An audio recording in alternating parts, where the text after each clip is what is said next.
Who now has the strength to stand against Isengard and Mordor and the union of the two towers?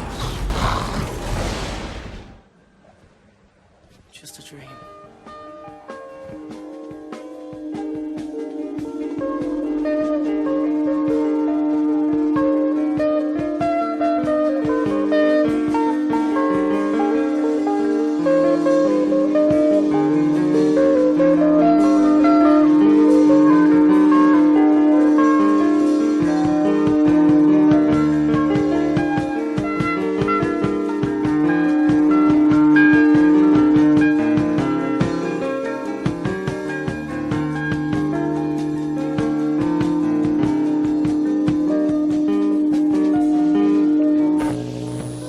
By September 1973, Owsley Bear Stanley had found himself alone among the family he'd helped to create. An electronics wizard, Stanley first began designing sound systems for live music in 1965. He and friend Jerry Garcia shared a belief that the interplay of musicians with the response of a live audience was a quality that could not be captured in the studio. And so Bear began experimenting with live recording as well, connecting reel decks to every PA system he set up. He went on to call these tapes sonic journals. I can't forget the day I shot that bad bitch down. Come on, you gotta listen unto me. Lay off that whiskey and let that cocaine be. As the rhythm and blues of Jerry's band, the Warlocks, grew into the psychedelia of the Grateful Dead, Bear's engineering work led to major advances in live sound and recording technology. But perhaps Owsley Stanley's biggest claim to fame from this time was as the so-called king of LSD. Tell us about the stuff, Ray. Visual distortions, strangely disoriented. It's a relatively new drug developed in Switzerland virtually by accident. Swiss biochemist by the name of Hoffman came up with the first synthesis of the drug in 1938. Yeah? Lysergic acid diethylamide tartrate, LSD-25. Lysergic acid diethylamide was first developed in 1938 and considered as a treatment for headaches, but abandoned after test subjects reported delirium and hallucinations. Users believe they're turning into monsters. They want to destroy themselves, yet have no urge to commit suicide. They experience the vilest of garish, frightening hallucinations.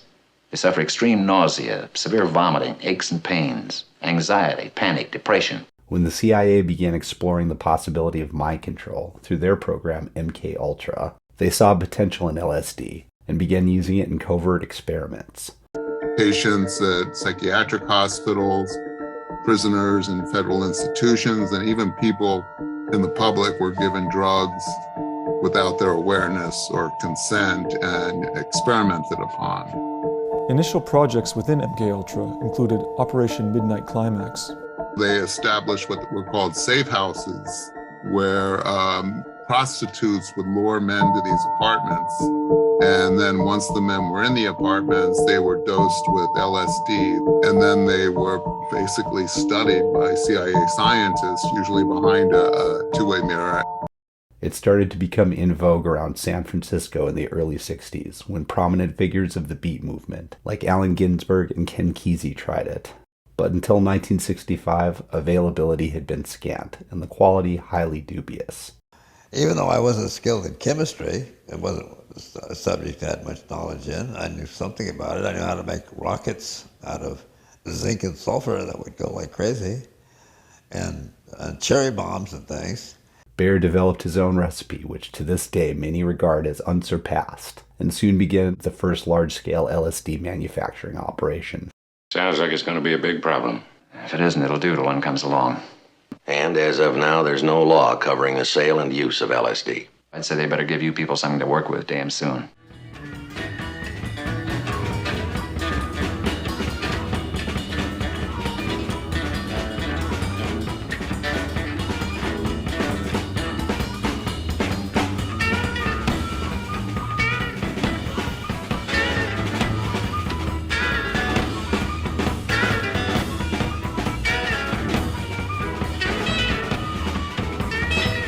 From the outset, LSD had been, in a sense, the central organizing principle of the Grateful Dead. The open-ended jamming that initially distinguished the group was a product of the acid tests of the mid-60s prior to the criminalization of the drug. The band full-throatedly supported Owsley's mission to dose every human being in the world, and his operations became an adjunct of sorts to the Grateful Dead. Owsley in turn saw what they were doing as the future of music, and himself at the helm of the ship. I made the acid for me. I didn't make it for everybody. You can't make just a little bit. That little 15 grams turns into 3,600 doses per gram. What are you going to do with it? Well, it goes bad if we leave it later on. We've got to give it away. Or you can sell something to get the money back to buy some more apparatus and stuff. And to put in a little money aside, because you're probably going to get into trouble and you have to pay the lawyers. A powerful new drug capable of producing weird and dangerous hallucinations had found its way onto the streets of the city. It had fallen into the hands of juvenile experimenters. We had to try and stop it. Federal and state, you're in business. In the California book, you'll find it on page 38, Division 10.5, Chapter 1, Section 11901. Lysergic acid diethylamide has now been classified as a dangerous drug. When does the law go into effect? 48 hours. On December 20th, 1967, police seized around 350,000 doses of LSD, along with 1,500 doses of STP, a precursor of sorts to ecstasy, in a raid at Owsley's lab in Orinda. Owsley went back to work for the Grateful Dead after his release from prison in 1969. His graphics work from this time, including the Steal Your Face logo and dancing bears, helped establish iconography as a component of Dead lore. After the band's infamous New Orleans arrest on January 31st, 1970, Owsley's parole was revoked and he was sent back to federal prison for another 2 years. The strength of the ring bearer is failing, and the creature Gollum senses the ring is close. Shit could happen. And when they said I just had the wrong lawyers, I might have escaped that too. You know, that happens. Lawyers and doctors, you got to be careful. While Bear was doing time, the youth of America began to move on from peace and love. The cultural relevancy of the hippie movement waned as endless war in Vietnam crawled towards a stalemate and protests began to feel redundant. I think it is generally true, though, that there is tremendous feelings of powerlessness, cynicism, apathy on the part of large numbers of people, and that, but this is true. I mean, this is true throughout the country, and this is one of the things that's being struggled with because the war and the struggle against the war has moved to a new phase. Hamlin's new phase has been going on now for more than 4 years. The latest resurgence began last April 17th. 5 days later, protesters announced their intention to close down the university. So I say, on strike, shut it down.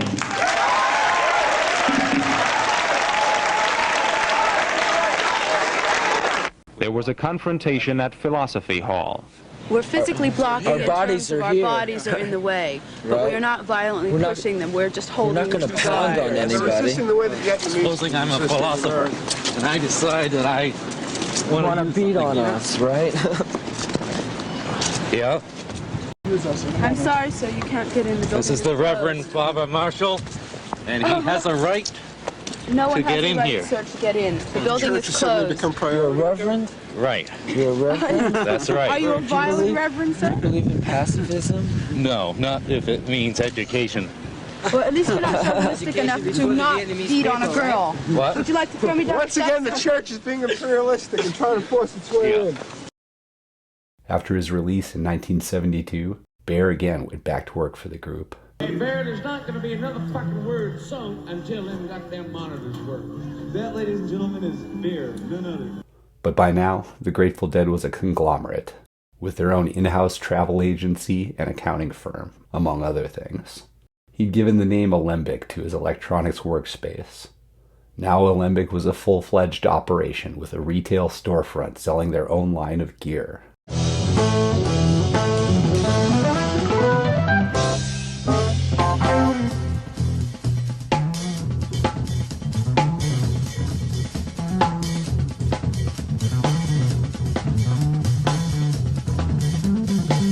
Much as the family wanted to maintain their free spirits, the business of doing business necessitated a degree of discipline and organization that Owsley struggled to adapt to. Bob Matthews viewed himself as lead engineer and did his best to crowd Owsley out. Meanwhile, Jerry's faith in Bear's innovation hadn't diminished. With the band seeing a recent uptick in touring revenue, Bear was effectively handed a blank check and tasked with designing the ultimate PA system. You all have the most famous, in any case, sound system in the world. What we would like to do is improve the quality of the experience, both on the level of what we're doing amongst ourselves and how we interact with the audience and what the audience experiences when we're there. Mm-hmm. In that sense, we're the Don Quixotes of rock and roll. You know, we're doing something nobody else cares to do. Now, as to your question, sir, by action, do you mean louder?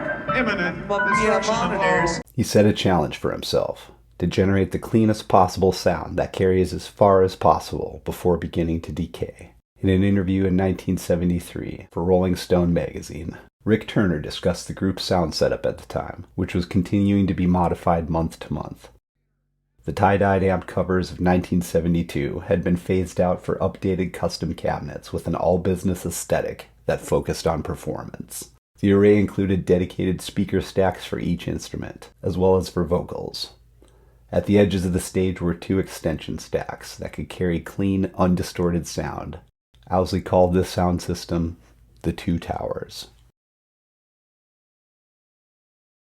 Though Bear's latest creation would prove to be cumbersome logistically and often technically problematic on the road, the Two Towers were a significant achievement in live audio quality.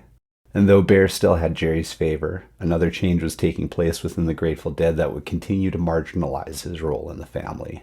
Is the hippie scene changing now? I understand that... yeah, well, we're all big people now. I understand the Haight-Ashbury scene has changed a good deal. Well, the Haight-Ashbury is just a place, you know, it's just a street, and it's not really the thing, it never was the thing that was going on. That was just the thing that got the publicity. Right, that's the thing people could talk about because it's, like, easy to remember, you know. Well, they held, like, about a summer ago, they held a funeral for hippiedom. Right, and that was like, that was all of us saying, we're not going to tell anybody anymore what we're start enjoying it again, then. Right.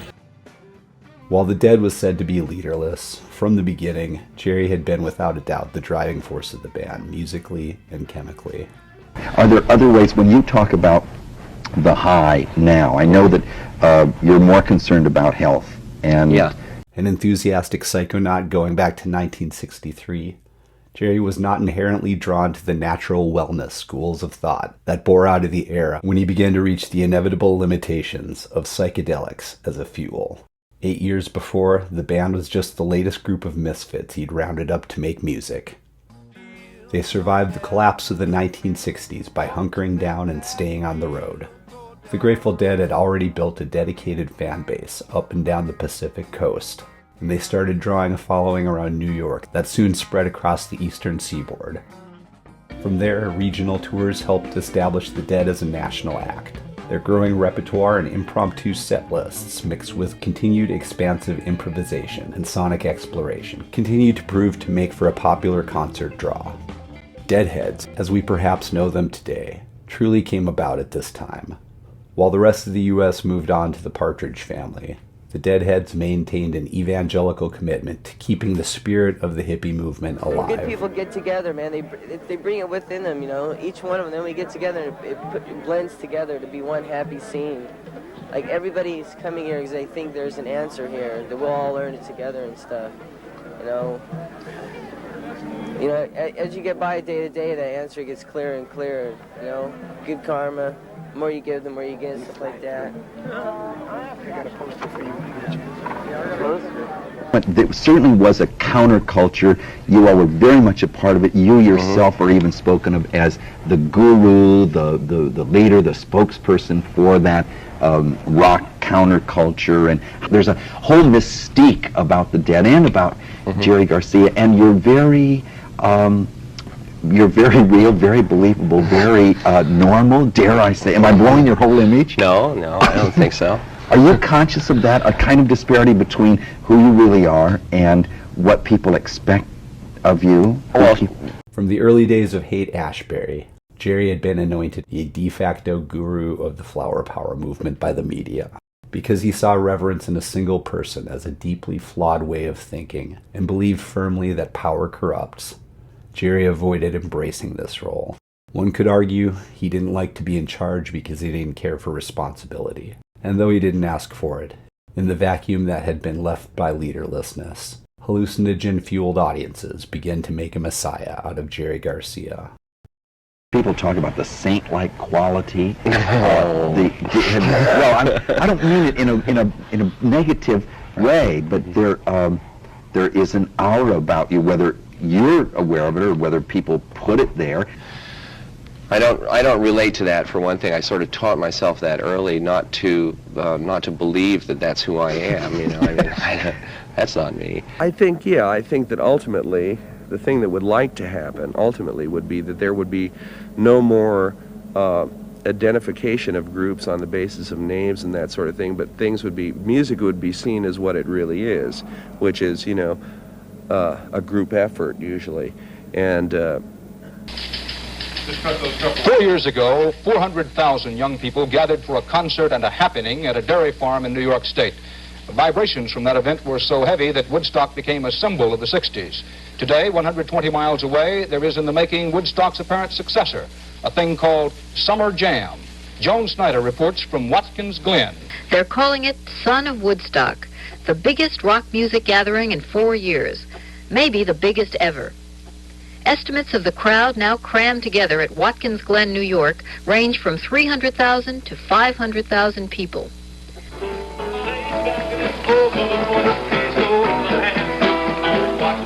The concert, featuring the Grateful Dead, to be followed by the Allman Brothers and the band, started at noon today and will run till midnight tonight.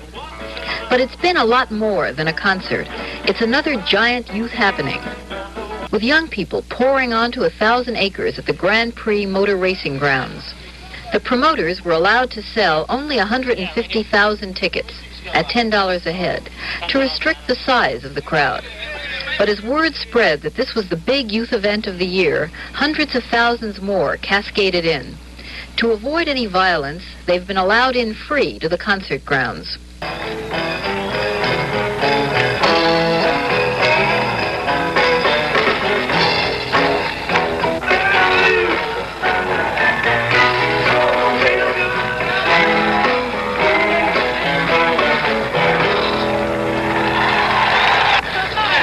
And that's like, I think it would be groovy if it went to that place rather than the star system and all the rest of that show business stuff. You know, it's really unnecessary. Garcia finds the group's near-worshipping camp followers, the Dead Hands, and cosmic mystique equally baffling. There isn't a Grateful Dead in our world. It's simply, how are we going to learn to sing and play better? What else can we be committed to? The fanaticism seems a bit disproportionate, especially on the East Coast. We're damn good musicians, but not worth that. Sometimes we wonder if the Dead's the good guys or the bad guys. Our trip is basically stoned, but we don't consciously play the way they want to hear, or what they need, just what we can remember.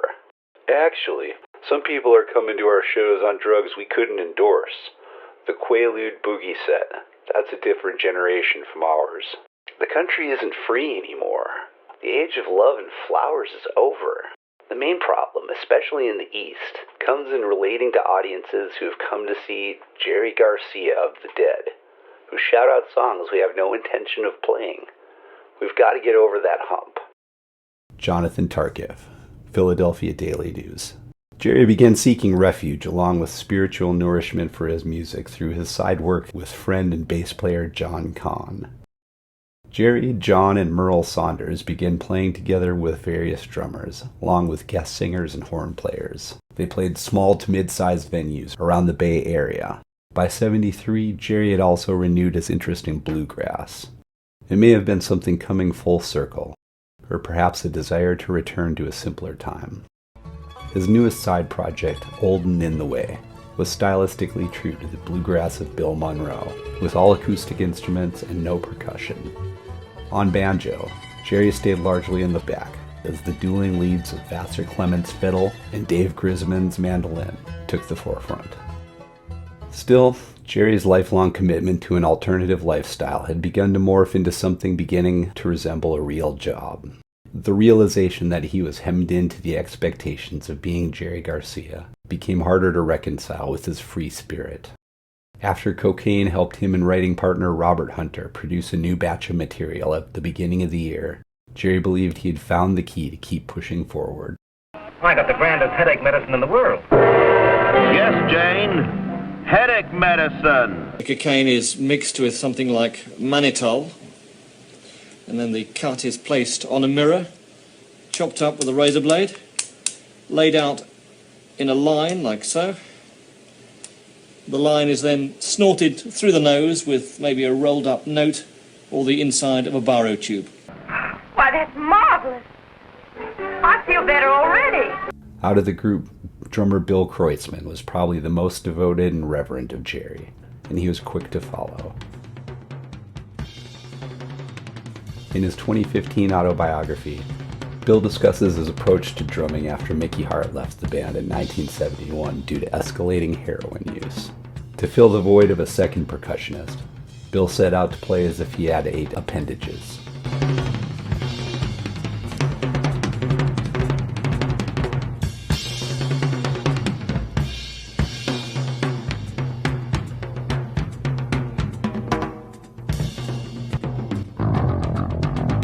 But while the Grateful Dead were one of the biggest names in rock music, cocaine was not as widely available in 1973. The Roughnecks and the Road Crew favored stimulants in part out of necessity, but the drug had not seen much of any broad popularity in the U.S. since the passing of the 1918 Harrison Narcotics Act that made it illegal. By the end of the year, the Dead would secure a steady connection, and they quickly found out that an unlimited supply of cocaine would change everything. Sucked into the white powder whirlpool. You mean I've been taking dope? Yeah, dope. Cocaine. If I still did that, I wouldn't be getting to talk to you guys. So that's how that's I know. It's funny. I can't picture that, Bill. You know, like since I've met you, you've always been the most easygoing. Like I just think of you as like a super grateful person. Well, you put the right chemicals in, you put the right stuff in a person, and they can be different people. Particularly cocaine, it's not a good drug whatsoever, and it's definitely bad for music. And so what did it do? I wrote that in the book. I mean, I know you did. So what did if I had anything to do over, it'd be never to have seen that in my life would be great. Really? Yeah, sure. What did it do to the band? It made us all individuals. It made us real self-centered. It made us not listen to music when we were all playing together. It's just really bad for music. You can't play music and get rich. And I mean, even the cats that get $100,000 a gig, you know, they don't get fucking rich. It goes everywhere. Because musicians essentially aren't in a position where money is what's happening with them. Music is what's happening, and the money goes places. Every musician that gets a lot of bread, man, spends it on their culture, man, on their scene, man. They spend it on dope.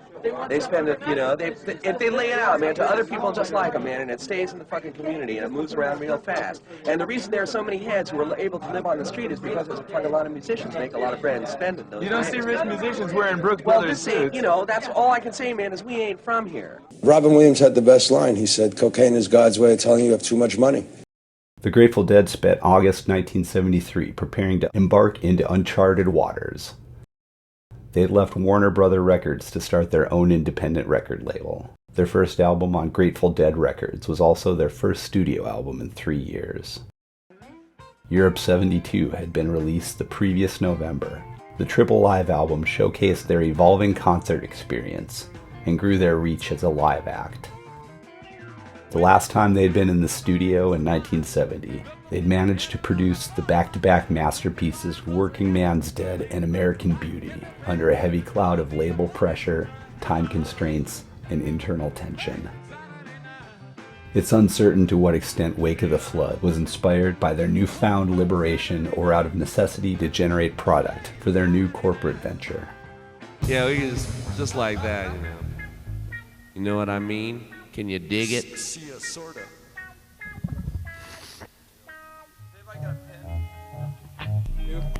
What?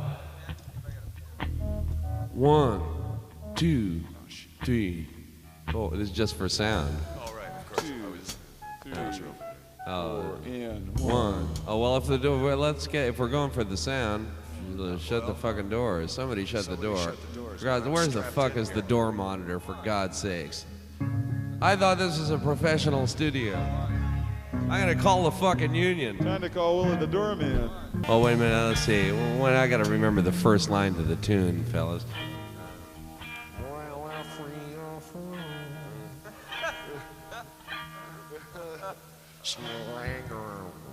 Dog shit on my feet. No, that's not it. Let me see. It's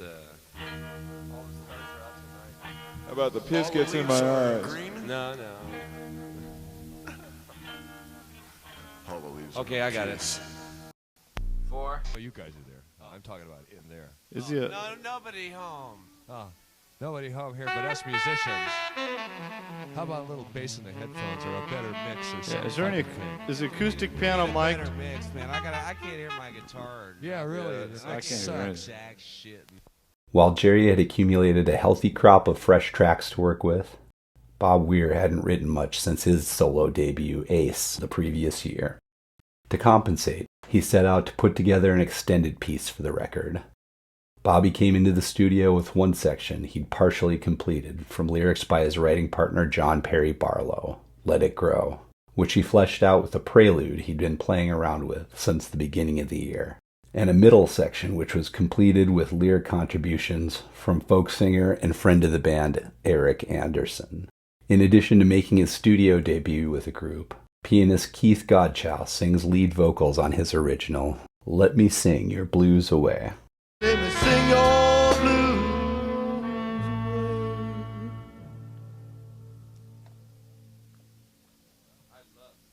That was really neat. Yeah. All right. Yeah. Okay, let's take that one. Let's take that one. For touring that fall, Alembic modified several of the band's instruments to complement the updated sound system. Phil Lesch's Guild semi-hollow bass was now customized with a dedicated pickup for each string, allowing for more precise balance when playing chords. Bobby's Gibson SG was reconfigured to create a selectable hardwired phaser effect.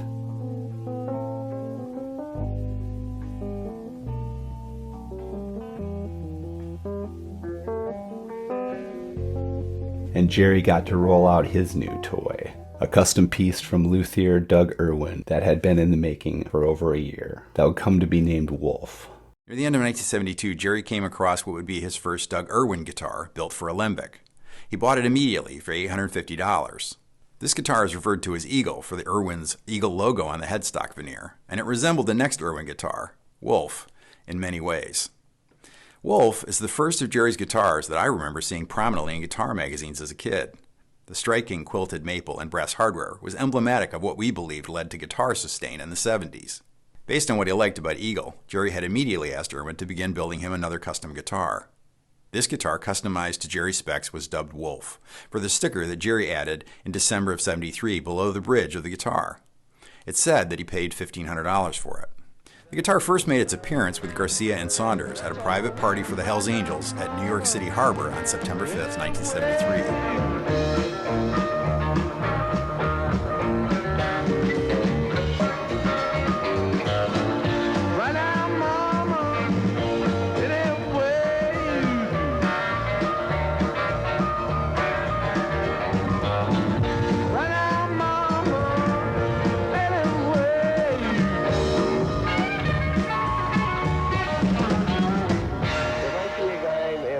It weighs 400 pounds and he's got on leather, you know, and big sharp metal things, man, and swastikas and all that stuff. I know for sure that I don't want to fuck with that guy, man.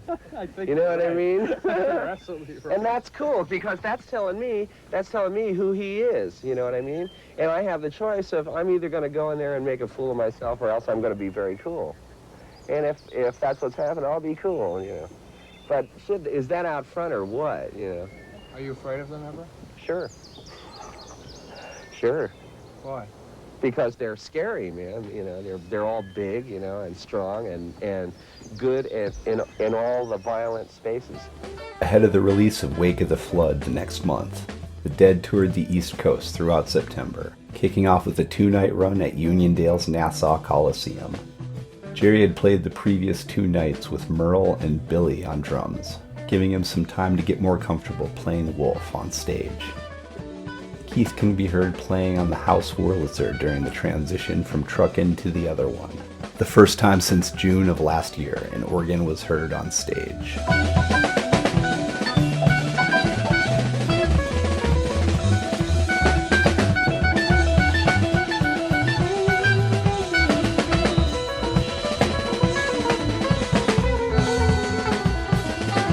Founding member Pigpen McKernan had been sidelined from performing since their 1972 European tour until his passing in March. For the remainder of their East Coast jaunt, the Dead tried something else new. Doug Somm was the opening act, and 2 of his band members, saxophonist Martin Fierro and trumpet player Joe Ellis, had played on Wake of the Flood.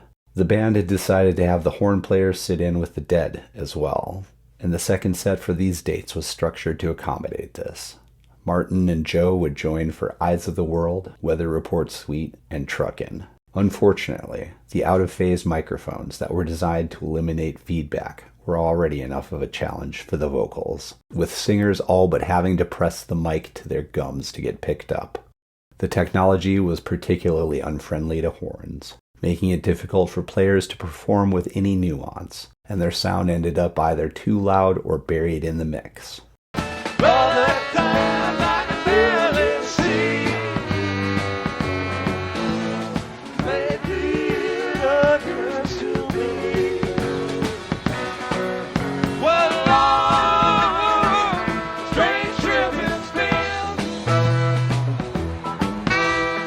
The lights went out, the national anthem played, and we knew the start of the concert was imminent.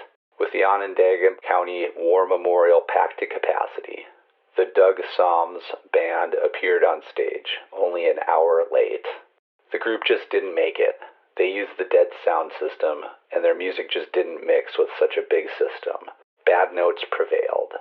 They played for 45 minutes with a very patient Grateful Dead audience. All told, the Doug Somm's band was a very inappropriate warm-up group. The second set was good, but there were 2 unlikable elements in it. The sax and trumpet players from Doug Somm's. The brass was totally unnecessary and did nothing but harm the Dead sound and appearance. Donald Davis, Syracuse Press, September 21st, 1973. With only a half house in attendance, unlike last night's sellout, the group slacked off with a 50% show, lasting 2 hours instead of their usual 4. Not helping much in the inspiration department, the band's huge sound system malfunctioned all night, burying Bill Kreutzmann's drums and the new group additions on trumpet and sax.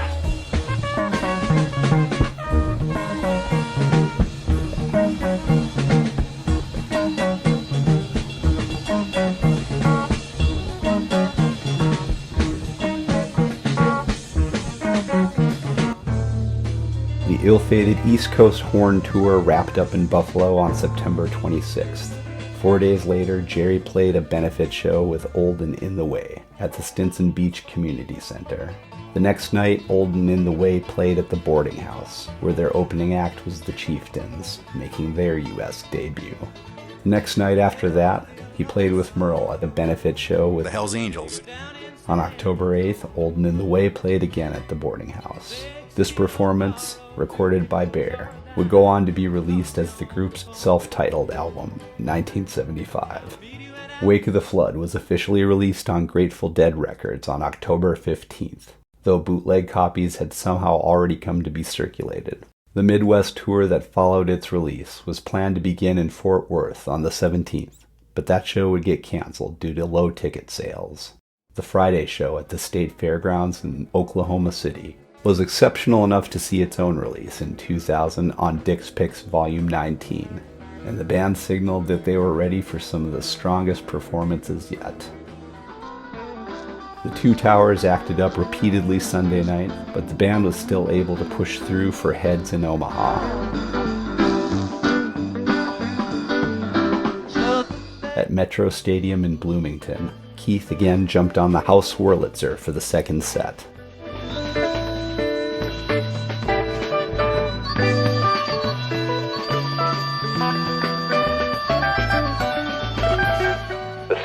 flow of the band working as a unit pushed the energy level in the room to a peak. The only cloud over the evening came near the end, during the band's encore of Casey Jones. Weir stopped the group midway through the song and told the overzealous security guards in front of the stage to stop punching our audience.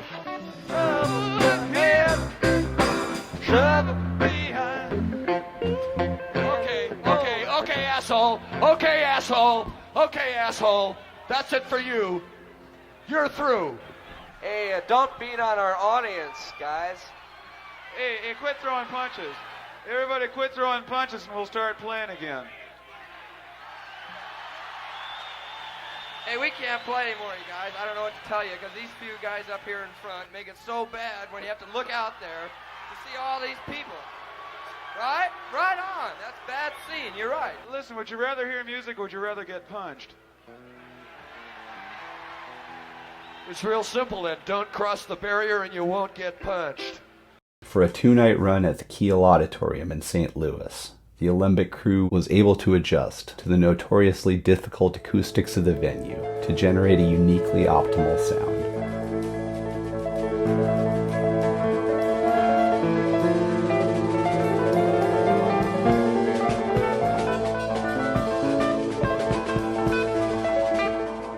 Spread across the stage was sound equipment. Flanking that sound equipment was more sound equipment, piled high as an elephant's eye, and surrounded by almost enough scaffolding to paint the stage ceiling. The Grateful Dead has a lot invested in light and sound, but the group does not depend on gimmicks or ear-splitting volume in its music. The quality is there. However, for a band that has been together as long as this one, it has not developed much in the way of showmanship. The members got up and played, often with long pauses between numbers, and that was it. Yet most of the time, they seem to communicate with their audience, probably in the same way they do in their albums. Dick Richmond, St. Louis Post-Dispatch, October 30th, 1973. The last stop on their Midwest tour was Northwestern University's homecoming concert the day after Halloween. The variation on the Two Towers from McGaw Hall would turn out to be the first iteration of what would come to be known as the Wall of Sound. But the Grateful Dead are not showmen, and the people who showed up at McGaw to be entertained were sorely disappointed. The Dead said nothing to the audience and fostered the impression they couldn't care less if there was an attentive crowd beyond the brilliant lights. Their acute lack of stage presence and apparent disdain for the audience may have bothered few, but their attitude came across as arrogance and tended to reduce the concert to a lifeless and perfunctory performance of tunes that became somewhat indistinguishable as the evening progressed. The Dead did their songs as well as they ever have, but it all seemed as if they were going through the motions. One of the Dead crew members admitted the band was kind of down Thursday night. Stephen Redcliffe.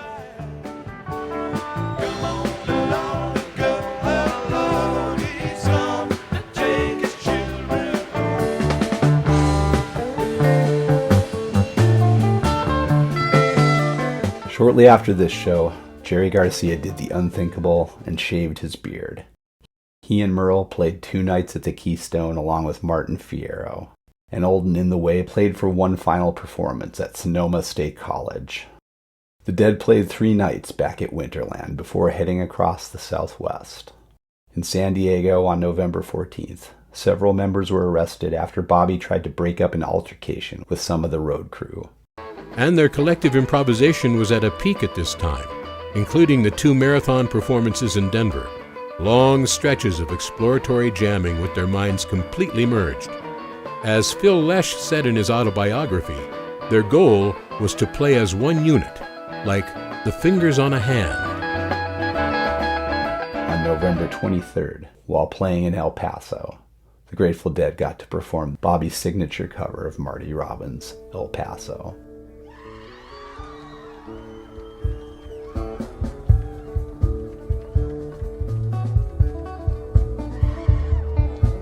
Out in the West Texas town of El Paso, fell in love with a Mexican girl. At last check, tickets for the El Paso showing were moving along at a rather snailish path, which, though I realize we're no Berkeley, is quite disgusting. It wasn't 5 hours with the Grateful Dead, more like 3. but still it was enough. Under threatening skies and a damp, chilly breeze, San Francisco's #1 rock and roll band did its thing for an estimated 8,000 to 9,000 Sunday at Fayline Fields, Tempe's Diablo Stadium. And it appears for the most part that everyone was pleased. It also looks strange to watch Garcia working without his beard for the first time in a long, long time. Hardy Price, November 27th, 1973. 3 days later, Jerry reunited with Mickey Hart, along with Phil and Ned Lagan, for a benefit concert for a local ashram at the Palace of the Arts. Billed as an experiment in quadraphonic sound, the avant-garde performance would become a fixture between sets at Grateful Dead shows the following year, and would soon come to be dubbed Sea Stones. Jerry also considered this to be the inspiration for the space portion of the later ubiquitous second set drum space sequence.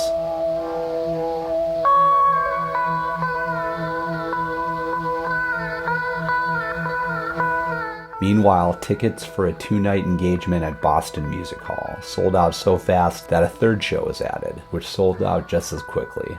With 1 day less to work, the crew were still scrambling to finish setting up the 2 towers by showtime Friday night. The setup at the music hall would end up being another step closer to the wall of sound.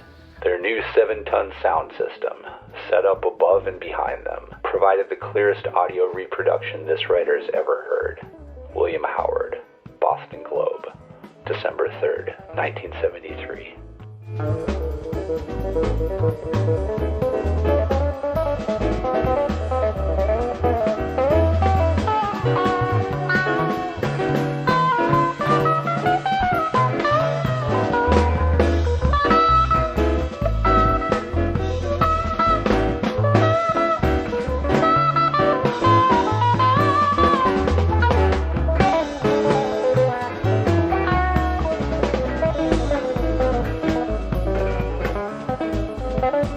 And the concert stood out enough to see their own release on Dick's Picks Volume 14.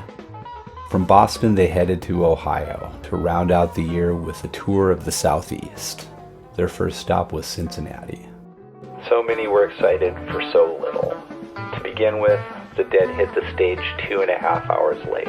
The reason given for the delay was the sound system. A bank of speakers 32 feet high, angled and tilted in just the right ways to provide the best sound, all held in place with aircraft cables, custom suited to the acoustic situation at the Gardens. In all fairness, it was the best sound system I've ever heard at the Gardens. Loud, clear, with the echo almost completely eliminated. Pity all the good equipment was of so little use. But the fans didn't mind a bit. Grateful Dead fans are like that. Fanatics. Cultists. Jim Nippenberg, Cincinnati Enquirer, December 6, 1973. Our PA system is nearing perfection. It's sounding real good, but we're not satisfied. So onward, Weir says, melodramatically, ever onward. The group is trying out a new configuration, with 36-foot towers of speakers and 38 tons of other equipment. If it works, we can make one of those hockey rinks sound real good, he says with a smile. Weir has contributed to an anti-drug abuse record put out by the Disc Jockeys of America. Just a spot saying, hey kids, don't do smack. Heroin is not that groovy a drug. It makes you feel better, but it doesn't expand your capabilities. And that's what makes me feel good. Smack slows the planet down. Kathy Tilley, Atlanta Journal-Constitution, December 14th, 1973. I had a friend who I knew from New York. He developed a big trade out in California, in the San Francisco Bay Area. He was selling to the Oakland Raiders. He was selling to the Grateful Dead. John Roberts was an affiliate of the Gambino crime family, who'd done a stint in Vietnam to avoid the heat from a turf war. He operated nightclubs in New York in the early 70s. One day, they just came in, the police. They told us that our partner, they had found him out on the Long Island Expressway, and he had been killed, and he had like 11 bullet holes in him. So who knows what happened to him. I met a Cuban man out in Hialeah, and his name was Albert San Pedro. Shortly after midnight, Hialeah businessman Alberto San Pedro was arrested again at his palatial home. So far, he stands accused of conspiracy to commit murder, drug dealing, and corruption. San Pedro brags he controls the majority of the Dade County Commission, its mayor, and no less than 15 judges. In 1974, Roberts met a strip club manager from Hialeah, Florida, named Alberto San Pedro, who'd found success in cocaine trafficking thanks to connections with Colombia's Medellin cartel. Roberts relocated to Miami and began working in the cocaine trade through San Pedro. A planned December 15th show in Houston canceled due to low ticket sales. Jerry instead flew back home to sit in with the new Riders of the Purple Sage at Winterland.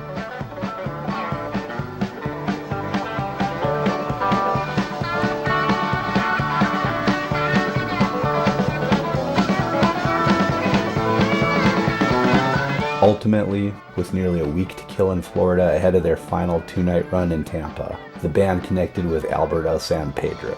Overnight, they found themselves with near limitless access to uncut cocaine. The effects would be immediate. The sound crew had the auditorium checked 3 weeks ago for acoustic properties. The advance men decided they would bring a 40-foot semi-trailer with 15 tons of equipment on it. Their 5-hour show was never draggy and often brilliant. Few bands can sustain throughout such a long set. But these players, all old men by rock and roll standards, not only kept it up, but persisted in driving themselves to new levels of intensity. Bob Ross, St. Petersburg Times, December 19th, 1973. What did it do to the band? It made us all individuals. It made us real self-centered. Though Jerry and Billy would end up sitting in with the Allman Brothers at the Cow Palace. There'd be no New Year's Eve show for the first time, aside from 1967, since 1966.